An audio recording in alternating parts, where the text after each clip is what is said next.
Hi viewers, welcome to our channel. ప్రస్తుతం మనతో పాటు మంది రామారావు గారు సీనియర్ జర్నలిస్ట్ ఉన్నారు. వారితో ఒకసారి మాట్లాడదాం. సార్ నమస్కారం సార్. సార్ ఇవాళ ఏపీ అసెంబ్లీ సమావేశాల్లో ఒక విచిత్రమైన సంఘటన జరిగింది సార్. అక్కడ జగన్మోహన్ రెడ్డి గారు అసెంబ్లీకి రావడం మనం చూసాము.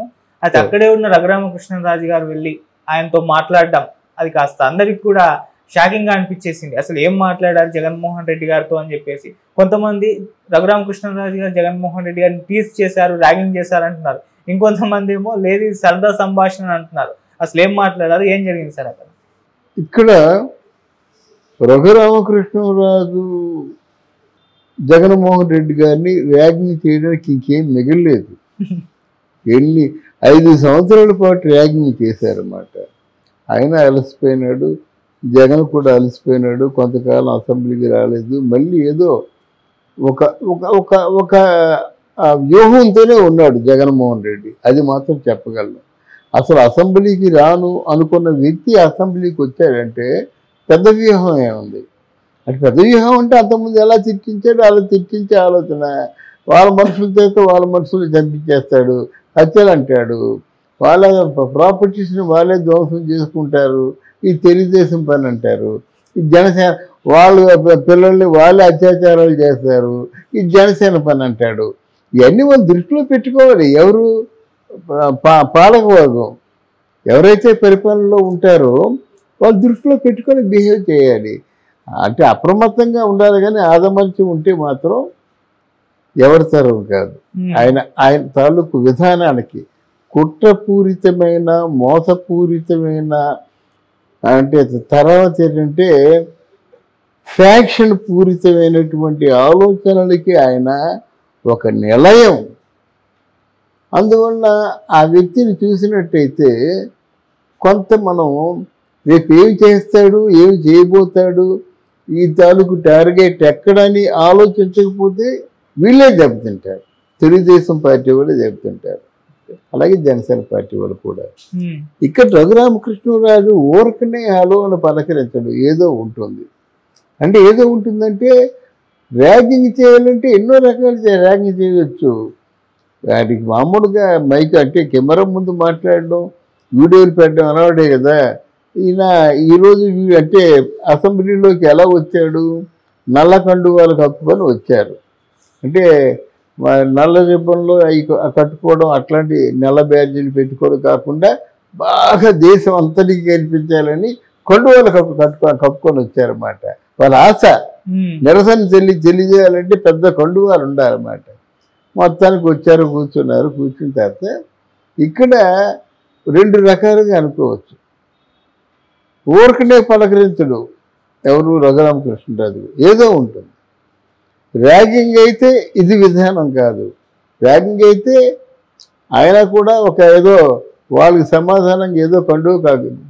ఈ పసుపు అందరూ లేకుండా ఈ నొక్కుడు పసుపు కండువతో వచ్చారనుకోండి, అది బాగుంటుంది. ర్యాగింగ్ లాగా ఉంటుంది. మీరే కదా నేను కండువ కప్పుకున్నాను, అది కాదు.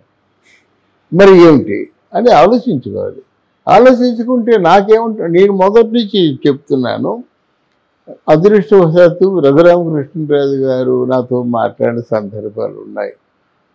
అయితే ఇక్కడ ఏంటంటే ఆయన చాలా జాగ్రత్తగా, అటు పుట్టుక రాచరికం పుట్టుక, కొంత పౌరుషం ఉంటుంది, కొంత పద ప్రతీకారాలు కూడా ఉంటాయి.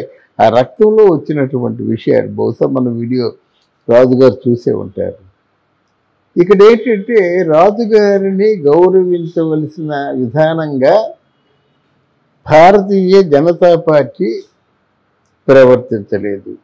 ఆయన ముఖ్యంగా భారతీయ జనతా పార్టీలో ఉంటూ అసలు ఆయనకి ఎట్టి పరిస్థితుల్లో ఎంపీ టికెట్ ఇస్తారు అనుకున్నారు.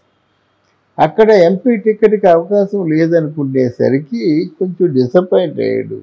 ఇక్కడ తెలుగుదేశం పార్టీలో కూడా జనసేన పార్టీలో కూడా ఆల్మోస్ట్ చాలా ఒక వారం రోజులు ఉందనగా ఇచ్చారు అంతే టికెట్. లాస్ట్లో ఇచ్చినటువంటి టికెట్ అది కనుక అప్పటికి రెండోసారి టికెట్ ఇచ్చినప్పుడు అందున ఉండేలాంటి చిన్న ప్రాంతానికి టికెట్ ఇచ్చినప్పుడు, అందున ఎమ్మెల్యేగా టికెట్ ఇచ్చినప్పుడు అందరూ ఏమనుకున్నారంటే టికెట్ ఎమ్మెల్యేగా ఇచ్చినప్పుడు సరే ఆయనకి మంచి ఆయన స్టేజ్కి తగ్గట్టుగా పదవి ఇవ్వాల్సి ఉంటుంది అని అనుకున్నాడు అన్నమాట. అంటే ఆయన రెండు అనుకున్నాడు. ఆయన ఏంటంటే, ఒకటి స్పీకరు రెండో పక్షమే. మొదటిదే హోమ్ అనుకున్నాడు. ఆ హోము లేదు. కొన్ని తర్వాత స్పీకర్ అయినా ఎవరైనా వచ్చి అధ్యక్ష అని పిలవలసి ఉంటుంది కదా. అప్పుడు జగన్మోహన్ రెడ్డి అయినా సరే రఘురామకృష్ణరాజు గారిని అధ్యక్ష అనే పిలవాలి కదా. అలాగా అనిపించుకోవడంలో కొంచెం తృప్తి కూడా ఉంటుంది. ఆ రెండూ లేకుండా ఆయన్ని వదిలేశారంటే నాకే మండింది. పిఠాపురము అక్కడ వరం గారు ఆ సీట్ త్యాగం చేశారండి. ఆయన గెలిపించారండి. పవన్ కళ్యాణ్ మొట్టమొదటిసారిగా కృతజ్ఞత చెప్పవలసింది ఎవరికి? వరం గారికి. తగ్గిందండి. అలాగే చంద్రబాబు నాయుడు మాట విన్నందుకు చంద్రబాబు నాయుడు అయినా ఓదార్చాలా? తగ్గిందండి. You will be the first MLC in our party అన్నాడండి. ఏది ఎక్కడుంది? పిలిపించుకోవడం కావాలి కదా. తరచూ ఆ పార్టీ అధికార స్పోక్స్ మ్యాన్గా అందాక మాట్లాడడం ఉండాలి కదా. ఆయన్ని ఖాళీ కూర్చోబెడితే ఎలాగవుతుంది? ఆయన మనసులో ఉంటుంది, అబ్బాబ్బే మా నాయకులు మా అధిష్టానం ఏం చెప్తే చేస్తామని బయటికి అన్నప్పుడు కూడా వాళ్ళకి అది ఉంటుంది. తర్వాత ఇక్కడ చూసినట్టయితే రఘురామకృష్ణరాజుకి ఇవ్వకపోయేసరికి ఆయనకి జనరల్గా డిసప్పాయింట్మెంట్ ఉంటుంది అన్నమాట. ఇద్దరూ ఖాతరు చేయడం మానేశారు. ఎవరి పనుల్లో ఉన్నారు. అసెంబ్లీకి వచ్చి వెళ్ళిపోతున్నాడు. అసెంబ్లీలో ఇంకేం పదవులు ఉన్నాయి? ఏ పదవులు లేవు గనక ఎవరైనా కష్టపడడం కానీ, జనంలో కష్టపడడం కానీ, మేధావుల్లో ఒక అందరూ ఆకర్షించే విధంగా ఒక రచ్చబండ కార్యక్రమం చేయడంలో కానీ రఘురామకృష్ణరాజు గారు నిజంగా శక్తి వంచన లేకుండా చేశారు. అది వీళ్ళందరూ మామూలు డబ్బులు పెట్టుకొని వచ్చారు కానీ ఆయన అలా కాదు. డబ్బులు పెట్టుకొని చావు బ్రతుకుల మధ్య ఆయన చెప్తున్న విధానం ఎలా ఉంది తెలిసినా, 2 కాళ్ళ మీద కొట్టేవారట అలిసిపోయినంత వరకు, 2 చేతుల మీద కొట్టేవారట. వాళ్ళ పెద్ద టేబుల్ వాళ్ళు ఎక్కి వీళ్ళ మీద దూకేవారట. అంటే ఆయన కొంచెం గట్టి మనిషి కాబట్టి తట్టుకున్నాడు కానీ లేకపోతే ఆల్మోస్ట్ వాళ్ళు చంపడానికి ప్రయత్నం చేసేవారే ఇంకోలాగా ఉండేవాడే. గనక అటువంటి పరిస్థితుల్లో ఆయనకేదో ఒక అవకాశం ఇవ్వాలని కోరుకొని ఉంటాడు. నాకు వద్దన్నప్పుడు కూడా. సరే ఇది ముందు ఎలా దారి తీస్తుందంటే, ఎలాగైతే జగన్మోహన్ రెడ్డిని రచ్చబండ పెట్టి గద్దె దించాడు, రేపొద్దుని వీళ్ళని కూడా రచ్చబండ కార్యక్రమం పెట్టి గద్దె దించారని ఎక్కడుంది? అవునా అంటే నాకు కావాల్సిన న్యాయం, నాకు కావాల్సిన ధర్మం, ఆ సమాజం కోసం పాటుపడతాను, ప్రజల కోసమే పాటుపడతాను అంటే రాజకీయాల్లో ఉన్న వాళ్ళే ప్రజల కోసం పాటుపడాలా? నేను పాటుపడకూడదా అంటాడు. ఏం చేస్తారు వీళ్ళు? అఫ్కోర్స్ నా ఉద్దేశం